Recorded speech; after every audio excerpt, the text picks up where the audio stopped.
Et c'est avec un réel plaisir que je vous retrouve cette semaine pour 52 minutes de pur moment de télévision avec mon invité du jour. Et comme vous le savez, tous nous abordons tous les sujets de la vie, tous les sujets de l'actualité nationale et internationale. Et pour ce numéro, nous avons voulu recevoir pour vous un invité, pas des moindres. Ensemble avec lui, nous allons nous entretenir sur le chômage et le sous-emploi chez les jeunes au Bénin. Et comme vous le savez, c'est une grande préoccupation chez les gouvernants des pays africains, la question de sous-emploi et du chômage. Au Bénin, les taux plus ou moins passables qu'avancent les autorités font souvent grincement de dents chez les jeunes qui se plaignent au quotidien malgré leur diplôme.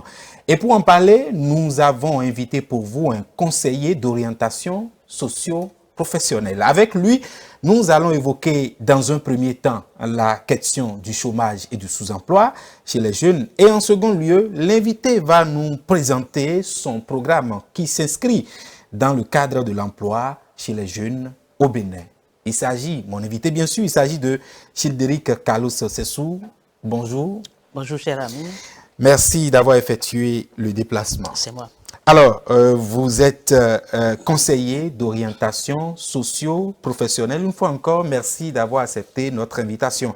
Alors, pour le sujet, pour le thème que nous abordons pour ce numéro, il s'agit bel et bien de chômage et sous-emploi chez les jeunes, diagnostic et perspective. Et avec vous, les concepts, je veux parler des notions. Souvent, on a tendance à mélanger les notions. On parle tantôt de chômage, on parle de sous-emploi, on parle de diplômés sans emploi. Bref, beaucoup de choses. Alors, vous allez essayer de faire avec nous cet exercice à vouloir faire le discernement entre ces différentes notions-là. D'abord, quand on parle de chômage ou on parle de quelqu'un qui est en chômage, qui peut-on désigner par quelqu'un qui est en chômage? Alors, merci bien Louis Assoba pour cette invitation et surtout pour la thématique que vous avez voulu qu'on aborde. Parce que comme vous l'avez dit à l'entame, c'est une préoccupation majeure.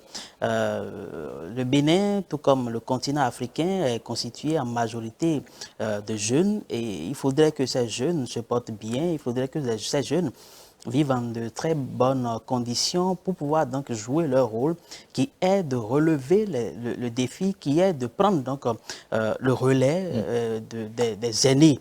Et pour cela, il faudrait qu'ils soient vraiment dans de bonnes conditions, mais malheureusement, le constat n'est pas celui qu'on souhaiterait avoir. Ces jeunes ne sont pas actifs en tant que tels.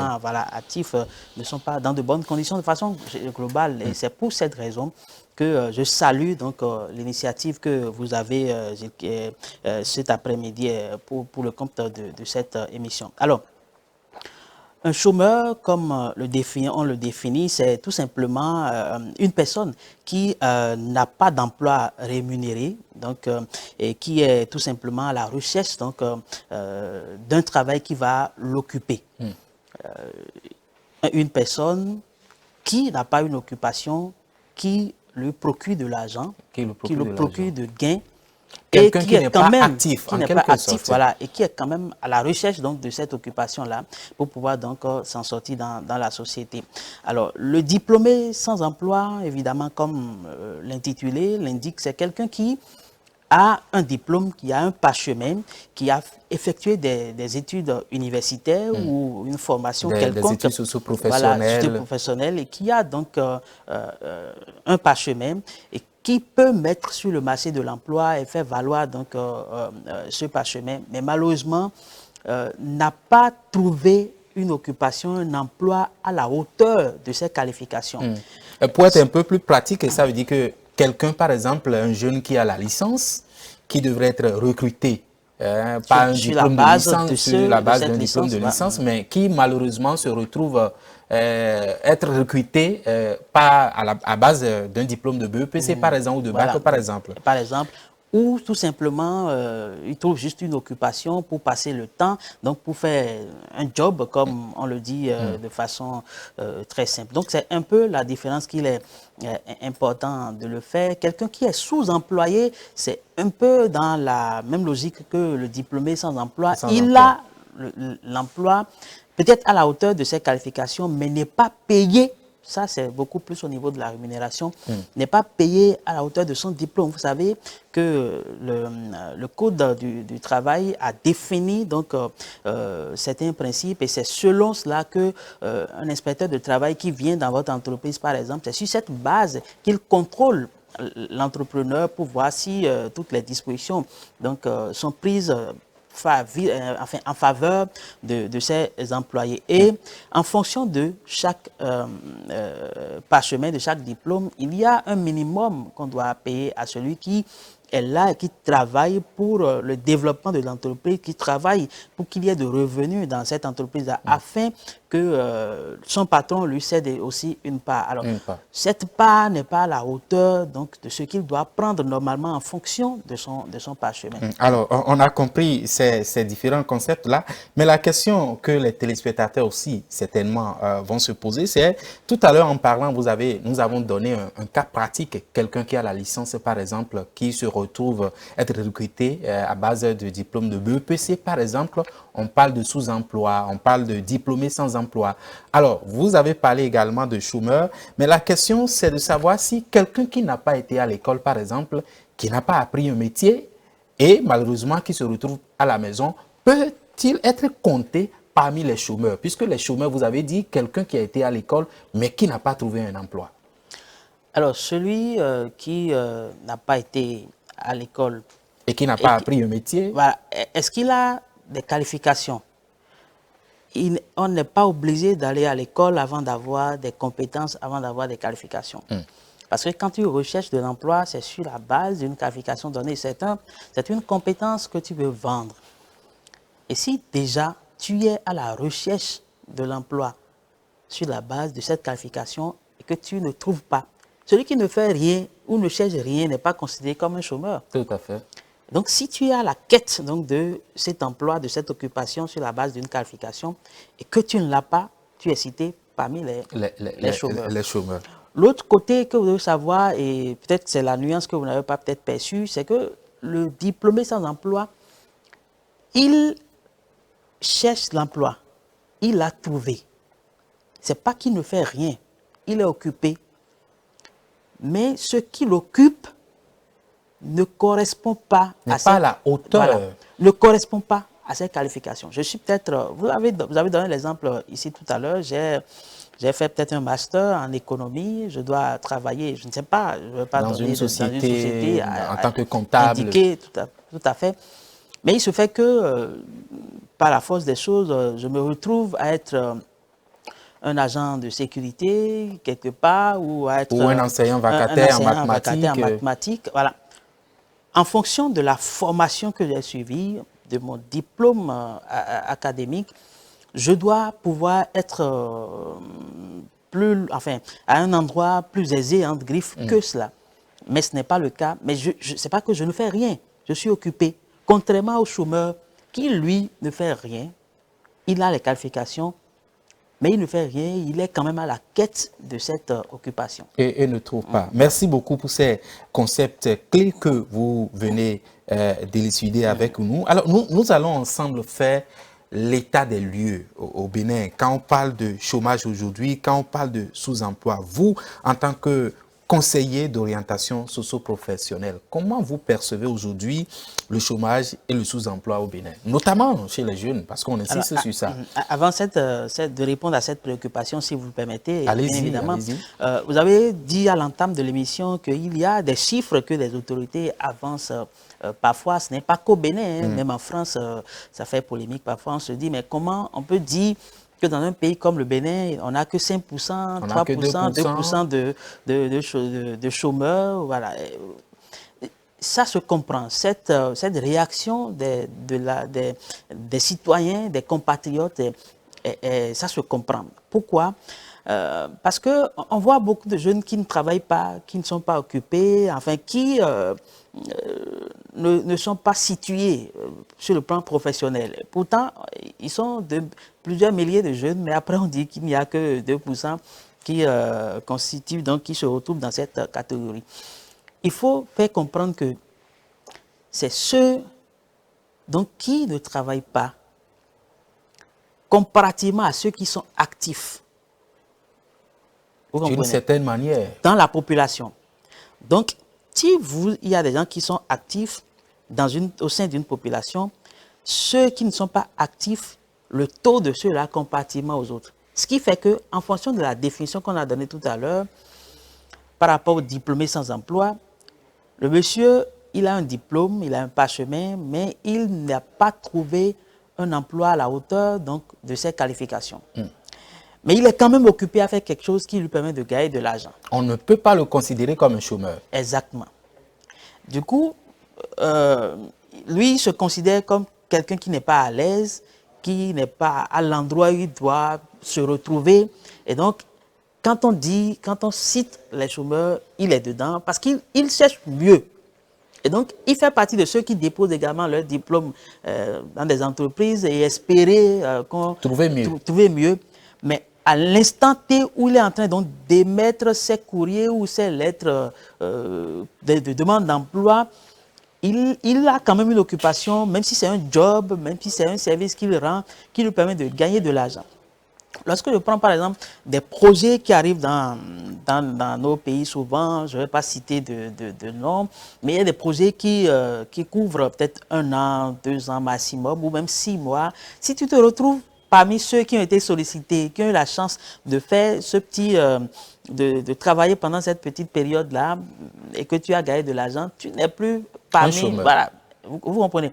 Et donc, quand les statistiques sont effectuées pendant cette période, toi, tu n'es pas dedans, et ça se comprend que le taux soit tellement faible. Faible, et là, je précise, on parle de 2% en 2022. Hubert Amegbedji, le directeur de la NPE, l'Agence nationale de la promotion de l'emploi, qui a parlé en son temps, en 2022, bien sûr, nous sommes en 2023, qui a parlé de 2% seulement au Bénin. Et ça a fait, je l'ai dit tantôt, ça a fait beaucoup de grincements dedans. Certains se sont dit, mais comment se fait-il que dans ce pays où tout le monde se plaint pratiquement, où chaque année des universités déversent des milliers d'emplois, des milliers, n'est-ce pas, de jeunes diplômés, de licences, de masters, qui se retrouvent en griffe, parfois avec des tâches dérisoires, des énumérations dérisoires, se retrouvent ceux-là qui aujourd'hui se posent la question de savoir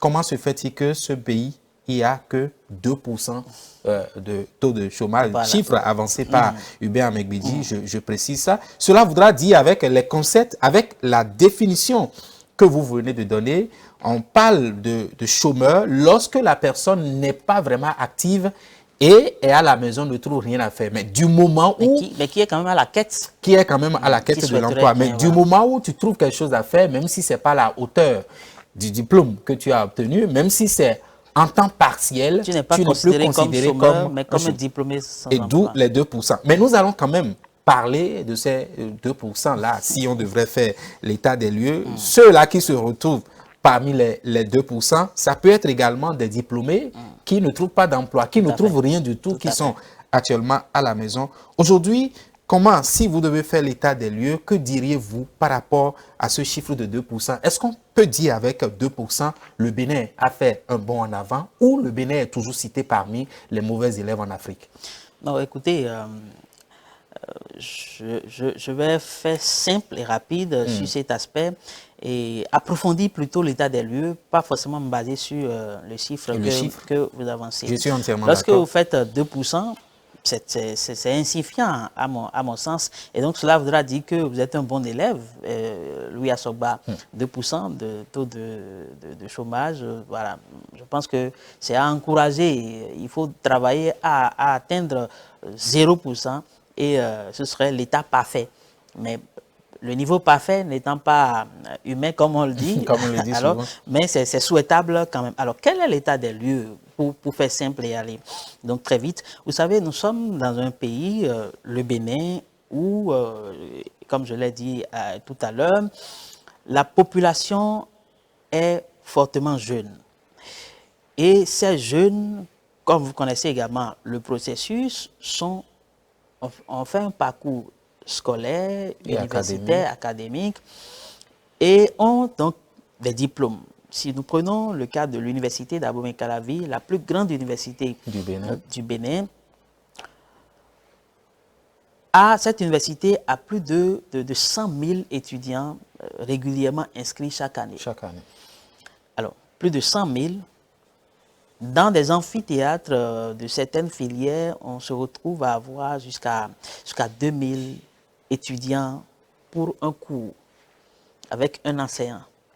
Et après 3 ans, c'est peut-être 1000 qui sortent avec leur licence. Et faites ça, c'est 1000 fois le nombre d'entités que nous avons à l'université d'Abomey-Calavi à elle seule. Alors que nous avons plus maintenant l'université de Parakou, Porto-Novo, voilà, les universités publiques, maintenant sans compter avec les universités privées qui font un travail intéressant. Alors, tous ces jeunes ont un diplôme chaque année, enfin, et ce qui fait que le besoin sur le marché, enfin, la demande, je veux dire, la demande sur le marché, elle est sans cesse grandissante. Elle est énorme. Elle est énorme. Mais le besoin, si je vais approfondir, mais le besoin de façon théorique n'est pas vraiment elle est minime par rapport donc à cette demande. Mais pas parce qu'il n'y a pas de besoin sur le marché, mais les formations, pour la plupart des formations que nous suivons, les offres de formation dans cette université, forment des jeunes prêts à travailler, mais qui n'ont pas de compétences. Ils sortent avec leur diplôme, mais n'ont pas de compétences à faire valoir. Du coup, celui qui crée son entreprise n'est pas en mesure de recruter. Vous savez que l'État ne recrute pas, l'État facilite le recrutement. Donc l'État doit encourager, et ça se fait dans une certaine mesure, l'État doit encourager les entreprises privées donc, à s'installer, leur faciliter les conditions pour que ces entreprises puissent recruter. Et si l'État joue bien son rôle, ça ne suffit pas. L'entreprise en question sera en mesure donc de recruter, n'est-ce pas? Mais si vous vous installez en tant qu'entreprise, qu'est-ce que vous recherchez? C'est le gain, c'est le bénéfice. Et pour qu'il y ait des entrées, c'est que vous devez donc collaborer, travailler avec quelqu'un qui a des compétences, qui peut intervenir et permettre à ce que vous gagnez de l'argent. Mais la plupart donc, de ces jeunes sont dans du classique. Ils ont un diplôme, bon, on va s'asseoir dans un bureau, répondre à des courriers, aller s'asseoir dans des réunions pour définir des stratégies. Aujourd'hui, est-ce que c'est la faute aux jeunes? Non, j'en viens. Parce que c'est difficile de... Pour définir des stratégies. Tel que vous l'aviez fait. Aller dans les ateliers, faire des missions. Mais la création de richesse même, ces jeunes n'ont pas de compétences pour créer de la richesse. Ce n'est pas appris à l'école. Et du coup, étant donné qu'ils n'ont pas donc, les compétences pour créer de la richesse, moi, en tant qu'entrepreneur, je ne recrute pas un jeune qui est dépourvu donc, des compétences dont j'ai besoin. Et l'état des lieux, quand vous le demandez, se définit. C'est des jeunes qui ont le diplôme sur le terrain, mais sont à la maison, ne font rien, ne sont pas occupés. Ils sont de milliers de jeunes. Et donc, pour passer le temps, certains se créent certaines occupations ou d'autres acceptent des sous-emplois, des travaux qui ne sont pas à la hauteur, donc comme on l'a dit tout à l'heure, etc., etc. C'est la situation. Alors, la situation que vous venez d'évoquer, même les autorités, les gouvernants également, pensent à ça, font également à cet état des lieux et proposent même parfois des pistes de solutions. Alors, est-ce qu'aujourd'hui, on va indexer l'éducation, l'instruction que nous recevons? Est-ce que c'est une instruction qui est au rabais, qu'il faut repenser ou qu'est-ce qu'il faut faire concrètement pour que le jeune qui a eu son diplôme puisse être prêt à être consommé par l'entreprise qui est sur place? Alors, nous n'avons pas de pierre à jeter à quelqu'un, mais plutôt nous pouvons reprocher au système de ne pas... enfin, quand ce système va... Quand je dis système, ce n'est pas le pouvoir, mais c'est l'écosystème de façon générale. Tous les acteurs qui sont dans la formation et l'emploi, c'est quand ils ne vont pas vite se réveiller qu'on va après dire alors qu'ils ne souhaitent pas le bien des jeunes. Je parle de système parce que vous savez que nous sommes un pays francophone, Louis Assogba. Dans les années 60, le colon qui a voulu partir, c'est le colon qui occupait tout. Le colon est venu à créer une administration. Il y a des Blancs qui ont travaillé. Et le colon a installé des choses pour pouvoir faciliter, lui, ses affaires. Le colon a formé des gens pour que, on parle le français, pour que l'échange soit facile, pour répondre à certaines exigences. Le colon, à un moment donné, donc, a voulu se retirer. Tous ces postes en griffe se libèrent. Toutes ces administrations sont toujours là. Le système mis en place est toujours là. Il faut quand même quelqu'un pour continuer. Et en ce moment, c'est bien. Si tu as le diplôme, tu travailles. Le travail t'attend, en quelque sorte. Tu as le diplôme, tu travailles facilement. Parfois, voilà, le travail t'attend. Parfois, il y a des jeunes qui, après le BEPC, on leur propose en même temps de travailler. S'ils veulent, c'est que tu es recruté ou on t'oblige à t'arrêter à ce niveau. C'est ceux qui souhaitent vraiment continuer, qui font le bac. Quand tu fais le bac, c'est que tu as en même temps l'opportunité de voyager. Vous avez cette université, la plupart de nos enseignants à l'université, à l'exception de certains jeunes, d'une certaine génération, je veux dire, la plupart de ces enseignants nous disent j'ai fait tel pays, j'ai fait tel pays. J'ai eu de bourse. Vous vous retrouvez dans ce que je dis. Oui, il y a plusieurs enseignants d'une certaine génération qui ont voyagé, ils ont fait une bonne partie de leur formation post-bac à l'extérieur, etc. C'est parce qu'il y avait cette facilité. Les bourses étaient disponibles, il n'y a pas assez d'étudiants pour saisir ces opportunités. Donc, quand toi tu es prêt, tu veux, tu l'as. Ce n'est pas que je veux dire que c'est là et tout le monde peut prendre, non, mais le challenge n'est pas si grand. À l'époque. À l'époque.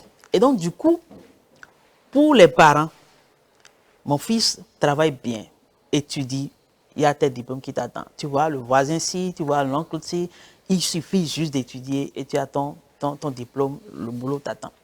Alors que le contexte a changé. Voilà, le contexte a changé. Merci beaucoup. À un moment donné, les choses ont évolué. En ce moment, c'est l'administration publique qui recrute pour la plupart. C'est peut-être des projets qui viennent, qui donc recrutent. Mais l'administration publique, je veux dire, est saturée. Est débordée même, si on Combien peut le dire. de ministères? L'État recrute dans quoi? L'État recrute pour l'administration, pour la sécurité, la santé, un peu l'éducation. L'éducation, merci beaucoup. Et quoi d'autre? Pas grand-chose. Ces débouchés sont saturés. Il n'y a plus d'issue. Il n'y a plus de possibilités. Sinon avant qu'un poste ne se libère, il faut donc soit 30 ans ou 60 ans au service, 66 ans d'âge au service. Pendant ce temps, il y a de milliers de jeunes qui ont été formés pour occuper le même poste. Le même poste. Donc, c'est le privé qui doit donc prendre le relais. Comme à un moment donné, pour la formation, l'État n'a plus la possibilité de former tout le monde. On a donc ouvert donc la possibilité au privé, aux personnes physiques de pouvoir créer des établissements privés. Et donc, c'est comme ça. Les entreprises sont venues donc s'installer.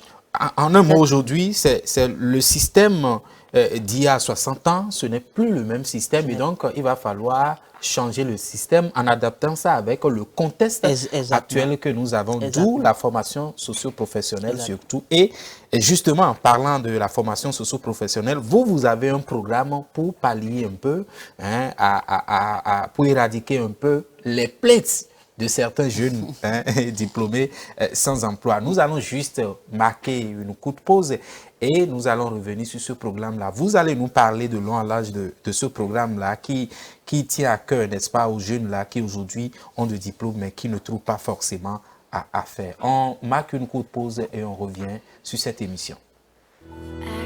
Pour vos anniversaires, mariages, communions, dot, vacances, hébergements, séminaires, événements de tout genre, Sylva Beach, le cadre idéal. Dressé sur un domaine de 1 hectare, Sylva Beach dispose de 5 bâtiments très bien équipés avec des chambres confortables, à la fois ventilées et climatisées, d'un court de tennis pour une détente parfaite entre amis et en famille, d'une cuisine communautaire accessible à tous les clients, de vastes aires de fête, de 2 parkings suffisamment grands pour contenir vos engins et véhicules. À Silva Beach, vous avez également une vue directe sur la plage depuis votre chambre. La porte de l'arrière-cour vous donne un accès facile sur la mer. Plusieurs d'autres surprises vous y attendent.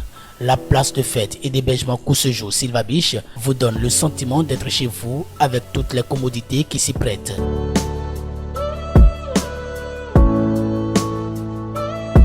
Silva Beach est situé à Agoué dans la commune de Grand Popo, département du Mono, à environ 10 km de Ilakondi, frontière Bénin-Togo, et à 110 km de Cotonou, la capitale économique du Bénin.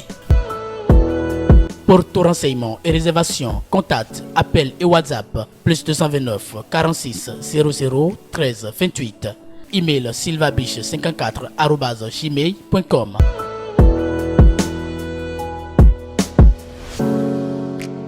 Et nous revenons sur ce plateau, chômage et sous-emploi chez les jeunes, diagnostic et perspective. Et nous avons comme invité Childéric Carlos Sessou, il est conseiller d'orientation socio-professionnelle. Et la seconde partie de cette émission, de ce numéro, est consacrée à l'un des programmes parlant de ce thème. Il s'agit bel et bien de Seconde Corde à Monac, c'est bien ça? C'est bien cela. Alors, c'est quoi Seconde Corde à Monac?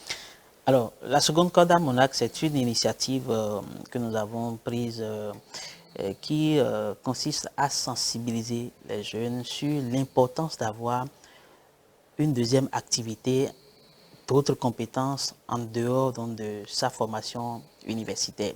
C'est comme une formation para-académique, tout simplement. Nous pensons, au regard de tout ce qu'on a énuméré tout à l'heure, qu'il est important. La solution que nous nous proposons, c'est il y a un besoin sur le terrain.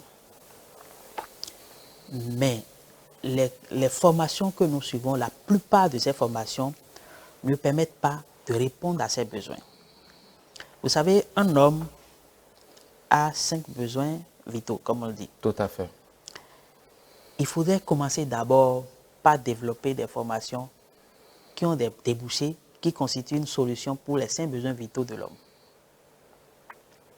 Si on réussit ça, vous allez voir que on est, ça envoisine déjà, je crois, 12 millions. On est déjà plus de 12 millions officiellement. On va vers 13 millions déjà. Si on tient donc au SGPH4, mais on est déjà largement au-delà. Oui. On attend donc SGPH5. 5 qui démarre bientôt. Du coup, nous sommes de millions de jeunes de Béninois en Afrique. On parle aujourd'hui de 8 milliards de personnes sur la planète Terre. C'est dire que la demande est là. C'est dans ce domaine que les jeunes doivent aller. Donc, nous pensons que si un jeune a son diplôme, nous ne demandons pas aux jeunes de ne pas aller faire la formation universitaire.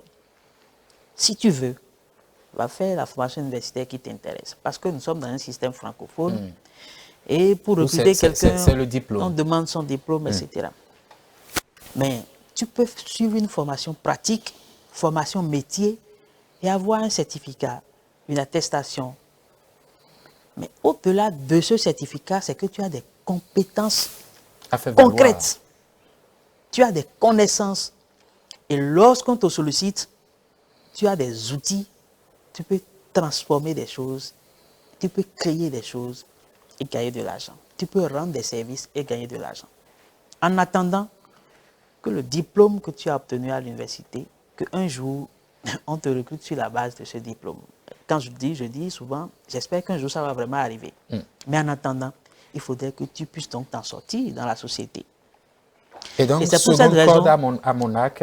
C'est pour cette raison que nous demandons aux jeunes, à travers ce projet, nous les sensibilisons à aller donc vers ces métiers, en plus de leur formation académique. C'est le nœud, c'est ce qu'il faut comprendre tout simplement par le projet La Seconde Corde à Monac. Alors, pour ce projet très innovant aujourd'hui, vous avez même déjà fait une première édition, je crois bien, puisque vous organisez un séminaire. Le projet en lui-même est constitué de plusieurs activités. C'est une initiative qui se déroule à travers plusieurs activités. Nous allons parler de ces activités-là, mais déjà, la première édition que vous avez organisée. Alors, c'est ce que je tente de vous expliquer. C'est Allez-y. parmi les activités que nous organisons qu'il y a ce que nous appelons la journée de la seconde corde à Monac, qui est à sa deuxième édition. Sinon, ce projet même a commencé officiellement autour de 2021, mais les idées, les bases ont commencé à être jetées depuis 2017. Et donc, nous avons des activités concrètes. Et comme vous l'avez dit, on va en parler tout à l'heure. Donc, l'une des activités principales, qui est la journée de la seconde corde à Monac, qui est comme un atelier de sensibilisation, de partage de connaissances, de communication, de panels, d'expositions. Au cours de cette activité, nous échangeons vraiment avec les jeunes, nous leur montrons les opportunités, ceux qui ont déjà un parcours, une expérience, ceux qui ont déjà compris le principe des jeunes comme eux viennent parler, ainsi de suite. Et c'est cette activité qui est à sa deuxième édition, une deuxième édition qui aura lieu le 10 novembre prochain à l'Université d'Abou-Calavi, dans l'amphithéâtre Roulégué. Et pour la première édition, comment les jeunes ont accueilli cette activité-là? Parce que vous avez dit tout à l'heure que c'est une activité de sensibilisation. Exactement. Comment les jeunes ont accueilli cette activité-là? Alors, merci beaucoup. C'est cette première édition qui nous a d'ailleurs nous motivés encore plus à organiser continuer la deuxième édition. Et nous pensons que si on a la force et si Dieu le veut, nous allons donc continuer dans ce sens. Les jeunes ont compris, pour la plupart, que c'est le chemin à suivre, que c'est ça la solution. Ils étaient nombreux à venir nous écouter, à poser des questions. Nous avons même un rapport d'activité qui existe, qui justifie par image, par test, par tout ce qu'il faut, vidéo, photo. Tout ce qui est archive. Que cette première édition a été une réussite.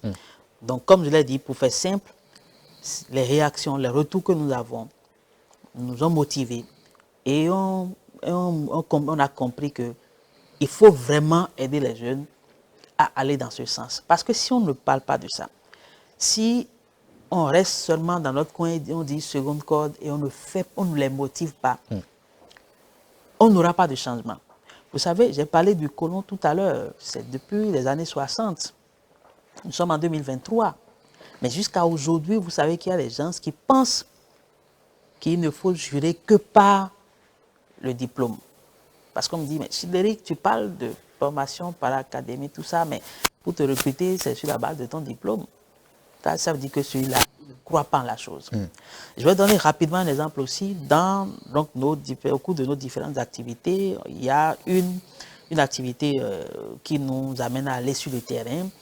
Et nous avons rencontré un jeune couturier qui a une seconde corde, donc qui a réussi, s'est installé, qui gagne maintenant de l'argent sur la base de ses compétences, et qui nous dit, à travers une interview, que lui, il est sorti un jour de sa maison, il est au portail dans la rue, il rencontre un vieux du quartier qui le salue gentiment, mon fils, comment tu vas, etc. Mais qu'est-ce que tu fais aujourd'hui? Tu es où? Je n'ai plus de telles nouvelles. Notre ami lui répond, écoutez, papa, je suis aujourd'hui couturier. Mais le vieux, il ne s'en revenait pas. Il n'a pas compris que quelqu'un que lui a vu passer ici tout le temps en kaki, après a dit qu'il est allé à l'université, 3 ans, 4 ans après, dit qu'il est couturier. Le vieux n'était pas prêt à comprendre. C'est la mentalité de la plupart des parents aujourd'hui. Certains ont compris, mais beaucoup sont toujours dans cette ignorance, excusez du peu.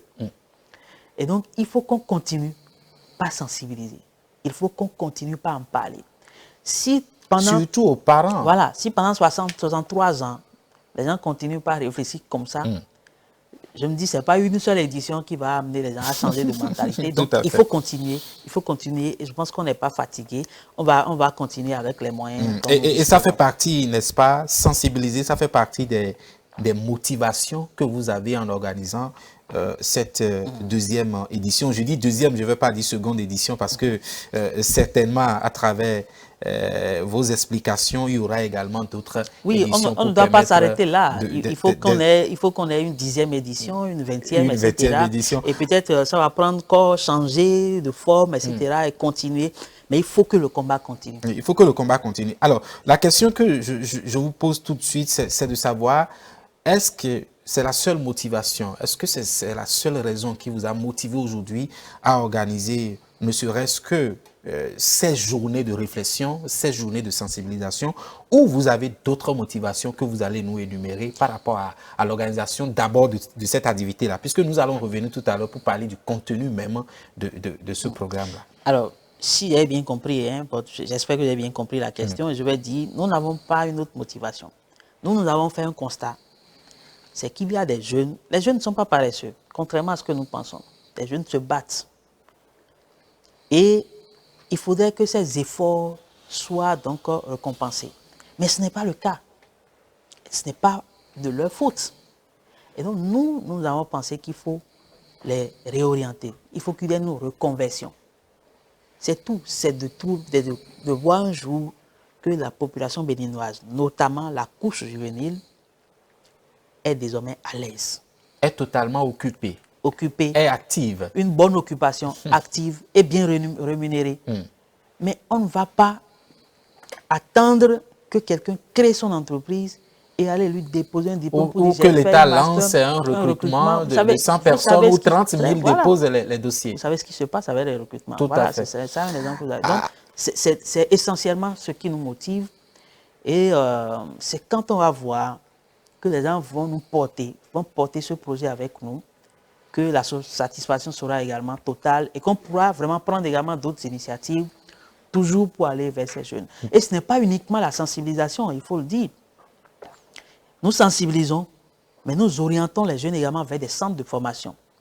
Parce que quand tu passes le message, la bonne nouvelle, quand tu passes la bonne nouvelle, et l'esprit est d'accord, l'âme est prête à accueillir cette bonne nouvelle, il faut activer un cadre pour que ce dernier, ce jeune, aille là-bas maintenant pour acquérir les compétences. Mais si tu lui parles, tu lui donnes l'information, tu le laisses, ben, ça ne va rien changer. Donc, nous orientons ces jeunes vers des centres de formation. Et ça fait partie même des autres activités. Voilà, nous parlons en même temps du contenu. Quelles sont les différentes activités? Là, je retiens déjà 2 activités. Il y a d'abord la journée de sensibilisation, les orientations vers les autres centres de formation. Formation métier. Et après, il y a un suivi que nous faisons pour être sûr, parce que ce n'est pas facile en fait, Louis Asogba, que quelqu'un d'un certain âge, ou bien qui pense qu'il a déjà trop étudié, vraiment se focaliser sur une activité qui ne lui rapporte rien, alors qu'il y a des besoins qui sont là. Donc, il faut un suivi pour l'encourager, l'aider, voir vraiment si ça se passe bien. Et après, l'aider à s'installer. L'aider à s'installer, ce n'est pas que nous lui donnons de l'argent, mais c'est toujours dans le suivi. Et quand nous, on aura un soutien également, on pourra donc faire d'autres choses. Nous rêvons de créer aussi des centres de formation. Nous orientons vers des centres que nous ne disposons pas, des centres qui partagent des compétences que nous ne partageons pas, mais d'autres centres, nous aussi, nous avons recruté et formé. Tout ça, c'est prévu. Ça, c'est dans les perspectives sur lesquelles on peut revenir. L'autre activité, c'est que cette sensibilisation, en dehors de la journée de sensibilisation, nous allons également dans des écoles, des universités. Ça, c'est de petites rencontres avec de petits groupes. On fait une descente sur le terrain, toujours pour passer le message, le même message. L'autre activité que nous menons, c'est que nous mettons sur Orbit des éléments, des exemples, je veux dire, des jeunes qui ont déjà compris le message et qui ont réussi. Et qui aujourd'hui ne jurent plus que par le diplôme. Vous savez qu'il y en a qui aujourd'hui, si on leur dit, mais écoute, je souhaiterais te recruter, tu as fait une maîtrise, c'est un master, économie, c'est lui-même qui fixe son salaire. Est-ce que vous êtes prêt à me payer tel montant? Si c'est non, il dit, mais ce qu'il fait, ça suffit largement. Parce qu'il sait qu'il gagne beaucoup. Son temps, c'est lui-même qui organise son temps. C'est lui-même qui parle budget avec ses clients. Et s'il est bien organisé, il gagne de l'argent. À défaut d'aller s'installer, d'aller dans un bureau quelque part, et peut-être, je ne sais pas, 100 000, 150 000 à la fin du mois, mais là où lui il est, il fait plus de chiffres que ça. Et le suivi dont je parle, c'est que ça prend du temps pour atteindre ce niveau. Écoutez, si on souffre pour avoir le boulot sur la base de son diplôme, Il faut savoir aussi qu'on souffre avant donc d'atteindre le niveau dont je parle tout à l'heure si on fait une formation para-académique. Parce que quand tu commences, tu as les compétences. Il ne faut pas croire que demain, on va t'appeler pour dire, bon, Cédric, je te donne 500 000 pour faire telle activité pour moi, pour rendre tel service. Ça ne se passe jamais comme ça. On doit comprendre que c'est ça aussi. Parce que beaucoup disent, quand je passe mon message, les gens disent, bon, écoutez, si tous les jeunes sont couturiers, qu'est-ce qu'on va faire? Si tout le monde est, comment on appelle, fait une formation en hôtellerie, comment on va faire? Si tout le monde est mécanicien, comment? Mais écoutez, on a déjà fait une expérience et on sait que ça n'a pas marché. Le diplôme seul. Le diplôme, c'est bon, mais le diplôme seul, c'est pas bon. C'est pas bon. C'est mauvais. Donc, on a déjà fait l'expérience du diplôme seul et on sait que c'est pas bon. Expérimentons aussi l'autre pour voir si ça sera bon ou pas. Mais moi, j'ai espoir. Et il y a beaucoup d'exemples qui nous motivent, qui prouvent que c'est déjà bon. Si c'est une hypothèse, on l'a déjà validée il y a des années. Mais ce n'est pas de la magie. Ce n'est pas que lorsque vous finissez votre formation, top, bon, tu as 500 000 ce mois, tu as 1 million l'autre mois. Jamais, ça ne se passe pas comme il faut. Il y a un temps de sacrifice également. Le travail bien fait aussi. Tu fais ta formation, mais tu n'as pas des outils. Ou tu fais ta formation, tu finis, mais c'est toi qui crie sur les clients, etc. Mais tu vas te rendre compte qu'au bout de 3 mois, tu vas te retrouver également à la maison comme un diplômé sans emploi. Alors que tu as des compétences. Ça revient au même. C'est le suivi dont nous parlons. Il y a tellement d'activités, vous venez d'évoquer. Je retiens tout simplement qu'on parle de la sensibilisation, qu'on parle de l'orientation, qu'on parle de suivi, qu'on parle même, n'est-ce pas, la participation pour favoriser l'installation juste après les suivis là. Alors, la journée de la seconde code à Monac qui s'annonce, vous avez parlé tout à l'heure, vous avez évoqué une date, vous avez parlé le 10 novembre prochain. Ça va se passer où? Alors, c'est le 10 novembre prochain, 2023, ce sera à l'université d'Abomey-Calavi. L'amphi que nous avons retenu jusqu'à maintenant, c'est l'amphithéâtre Oulégbé. Pas du tout cassé à l'université. Ça va commencer à 9 h. Nous avons plusieurs activités ce jour. Nous avons donc des communications, nous avons un panel intéressant sur le thème principal de cette édition qui est jeunesse et emploi, impact des formations professionnelles. Pratique. Je dis pratique ou métier parce que quand on dit formation professionnelle, il y a également une polémique. Faire banque et finance, par exemple, c'est une formation professionnelle. Mais est-ce que ça te permet de t'installer toi-même? La réponse est non. Est-ce que tu seras recruté juste après avoir obtenu ton parchemin? Non, tu seras recruté. Mais si vous êtes 100, c'est 5 qui seront recrutés d'abord. Et les autres, les 95 autres vont attendre qu'on installe une autre banque, qu'on crée une autre banque. Mais combien de banques on crée? Vous voyez un peu la situation. Donc, il y a donc des communications, panels, il y a des expositions, comme je l'ai dit, des exemples, des jeunes qui viendront parler de leur expérience. À travers cette communication, vous savez, une chose est de suivre la formation, mais l'autre, c'est comment s'installer. Il y a une communication qui va apporter là-dessus. Comment trouver de l'argent pour donc s'offrir les outils. Parce qu'en fait, quand on parle de formation métier, c'est que tu as les compétences et tu peux rendre des services. On se comprend. Oui. Maintenant, pour rendre des services, il faut que tu aies les outils. Aujourd'hui, parmi les outils, parmi les métiers d'avenir au Bénin, officiellement reconnus, il y a pas la menuiserie du bois, la menuiserie de l'aluminium. C'est officiel, métier d'avenir au Bénin. Mais si tu finis cette formation et tu n'as pas le minimum pour t'installer, tu ne pourras rendre aucun service pour gagner de l'argent.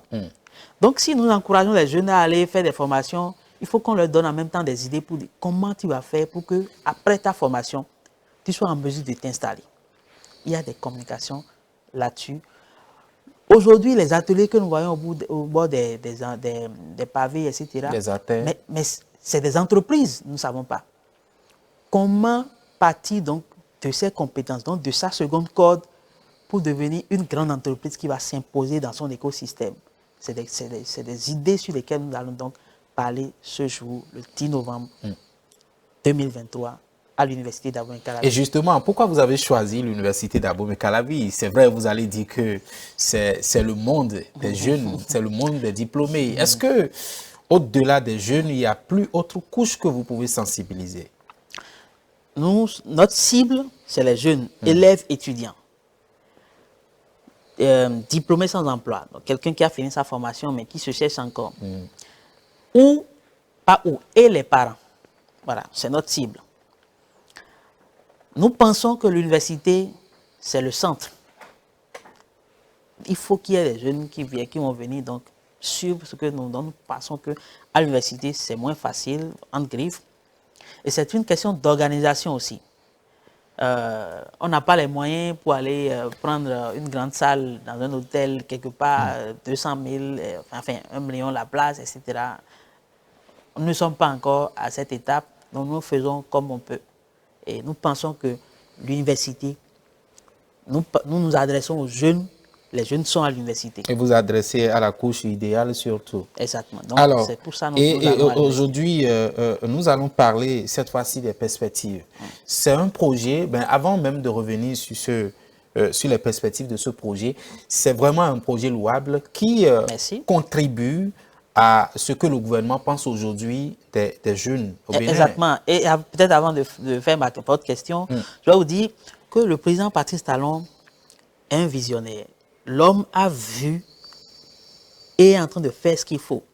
L'homme a compris que seul le diplôme ne suffit pas. Et c'est pourquoi on parle aujourd'hui de Godigbe, vous voyez ce qui se passe à Godigbe. On parle des lycées. La création des lycées techniques. Il y a même certains lycées qui sont déjà créés. On parle de quoi? On parle du projet PSIE. Vous savez, ce projet, ce n'est pas formation, mais ce que ce projet recherche, c'est des gens qui ont une formation, des qualifications. Tout à fait. Et chaque jour, moi je fais ce témoignage-là, chaque jour je me suis abonné à leur plateforme, c'est des milliers d'emplois qui sont recherchés. Surtout les métiers de main, comme on le dit souvent. Exactement. Donc c'est la maçonnerie, la menuiserie, etc. C'est un signe, je ne sais pas si les Béninois perçoivent ça, c'est un signe que le président Patrice Talon est en train d'envoyer. Ça, c'est une opportunité qu'on offre aux jeunes, vous le savez. Mais c'est dit que ce n'est pas quelqu'un qui a fait une formation à laquelle je pense là, à l'université, qui est recherché dans le projet PSIE. Donc, on nous demande d'aller faire donc, ces métiers pratiques. Le président Patrice Talon a reçu, il y a quelques années, je crois, un jeune ébéniste parce que lui, il est pharmacien, mais à côté de ça, il a suivi une formation dans la menuiserie, bois. Il réalise des œuvres extraordinaires. Il y a un reportage qui a été réalisé sur lui, le chef de l'État a suivi certainement, a demandé qu'on l'appelle, il a reçu en audience. C'est un signe qu'il est en train d'envoyer à la jeunesse. Donc ces 4 éléments que j'ai cités sont des éléments qui, moi, me motivent. Quand je vois ça, je sais que nous sommes sur le bon chemin.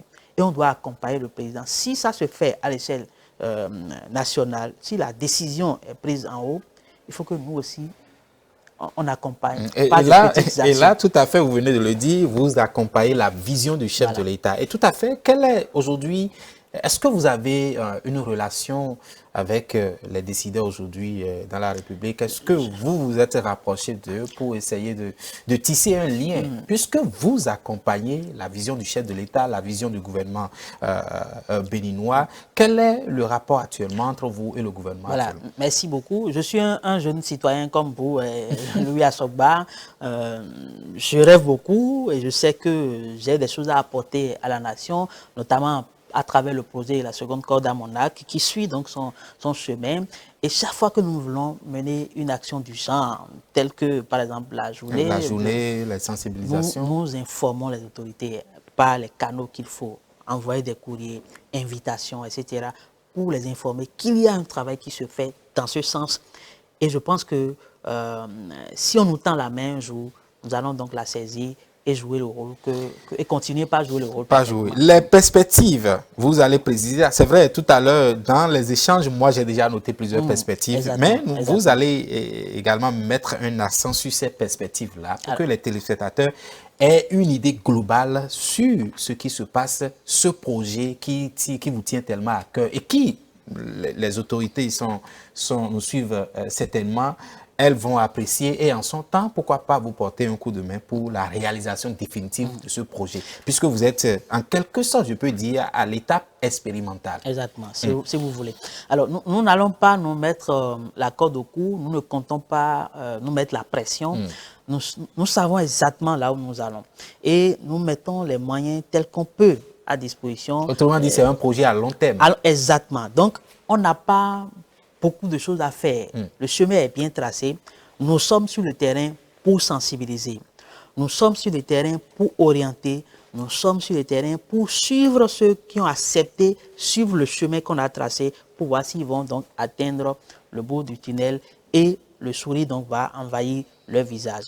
En dehors de ça, nous comptons, et c'est la plus grande action à long terme, c'est de mettre en place un grand centre de formation multimétier au sein duquel on aura donc les métiers d'avenir, l'hôtellerie, formation en hôtellerie, formation en menuiserie, formation en mécanique, numérique. Ça, c'est des métiers officiellement reconnus au Bénin comme des métiers d'avenir dans notre pays. Donc, nous mettons en place un centre qui peut former dans tous ces domaines. Nous avons également en perspective, lorsqu'on aura une base de données avec un contenu intéressant, parce que ceux que nous orientons, qui finissent leur formation, il faut qu'ils puissent donc gagner de l'argent sur le terrain. Donc nous allons servir d'intermédiaire aussi à un moment donné à travers une plateforme entre... Vous constituez une base de données en quelque sorte. Où nous avons des gens compétents, honnêtes, qui peuvent rendre des services, gagner de l'argent, que nous proposons aux Béninois, aux Africains qui sont dans le besoin. Donc ça, c'est aussi une idée qui est donc en gestation sur laquelle nous travaillons. Autrement dit, vous prenez la personne, vous la traitez entièrement, du début jusqu'à la fin, c'est-à-dire vous la sensibilisez d'abord, vous l'orientez, vous la suivez et vous l'aidez peut-être à l'installer, pourquoi pas, et pour finir, vous l'aidez également à trouver des opportunités par rapport à sa compétence, par rapport à sa formation. Franchement, merci beaucoup, mais juste, il reste quelques secondes. Moi, je veux que vous vous adressiez peut-être aux autorités ou peut-être vous avez des souhaits, vous avez besoin des choses à dire à ces autorités-là, pourquoi pas les inviter pour vous accompagner. Qu'est-ce que vous diriez à ces autorités qui nous suivent actuellement? Alors, merci beaucoup, Louis Asogba, pour cette opportunité. Le message fort que je vais envoyer à tous les Béninois, autorités à divers niveaux, c'est que nous devons comprendre, tous autant que nous sommes, chacun dans sa position, que le diplôme à lui seul ne suffit plus. Il faudrait qu'on puisse comprendre et maintenant accepter cela. Mener des actions concrètes pour aider la jeunesse. Il faut savoir que la jeunesse souffre. Ça, c'est une réalité. Ne nous leurrons pas, ne nous cachons pas le visage. Les jeunes, pour la plupart, souffrent parce qu'ils n'ont pas une occupation, parce qu'ils n'ont pas d'entrée pour donc subvenir à leurs besoins. Le chemin, c'est de les occuper. Parce que celui qui n'est pas occupé développe des vices. Et c'est ça, développe des vices. Et donc, pour régler ce problème, il faut occuper les jeunes avec des métiers pratiques. Ils ont déjà des diplômes, mais pour le moment, le diplôme à lui seul ne suffit pas, comme je l'ai dit. Et donc, aidons les jeunes donc, à aller vers les métiers. Nous allons le faire à travers les sensibilisations. On peut mettre des projets en place parallèles pour donc, les accompagner, pour donc, les aider à s'installer, etc., etc. C'est ensemble que nous allons faire, nous allons mener ce combat. Et peut-être dans 5 ans, 10 ans, 15 ans, 20 ans, nous allons donc nous retrouver encore pour faire un bon bilan. Au bonheur, pour le bonheur, je veux dire, de toute la jeunesse. Et pour le développement du Bénin, bien sûr. Childéric Carlos Sessou, conseiller d'orientation socio-professionnelle, vraiment merci. Alors, c'est moi qui vous remercie. Voilà le thème de cette émission, chômage et sous-emploi chez les jeunes, diagnostic et perspective. Notre conseiller d'orientation socio-professionnelle nous a entretenu sur ce thème-là et a profité également pour présenter son projet, la seconde corde à Monac, où une journée de réflexion et de sensibilisation, c'est pour le 10 novembre prochain à l'université d'Abomey-Calavi. Merci, chers téléspectateurs, de nous avoir suivis. On se retrouve très prochainement pour un autre numéro de Free Speech. Et pour nous contacter, si vous voulez être l'un des nôtres, si vous voulez être un invité pour débattre de l'actualité, peu importe le domaine, il y a un numéro qui s'affiche en bas de votre écran. Vous pouvez nous contacter, vous serez un invité sur ce plateau. Merci et à bientôt.